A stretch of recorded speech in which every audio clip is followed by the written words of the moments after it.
3 semaines après le départ de Thierry Moreau de l'émission, Enora Malagré informait ses nombreux abonnés qu'elle avait elle aussi choisi de quitter le navire. C'était le 29 mai 2017 et visiblement, les conséquences n'ont pas été simples à gérer. Je vous annonce ce soir que je quitte officiellement Touche pas à mon poste. Ça a été 7 ans merveilleux, où j'ai côtoyé des gens exceptionnels, où j'ai appris beaucoup de choses qui m'ont enrichi, mais il est temps pour moi de partir.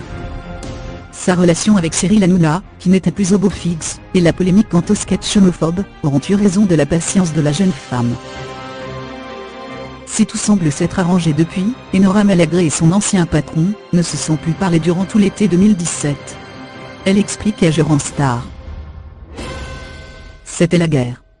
Il m'en a grave voulu et je comprends. On sortait d'une année où on s'était engueulé toute l'année.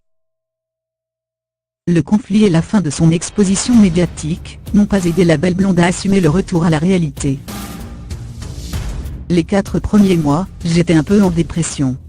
J'étais complètement perdu dans un gouffre. Tu existes médiatiquement pendant 7 ans et d'un coup, c'est un peu le no man's land, le désert. C'est le téléphone qui ne sonne plus. C'est des journées qui sont vides.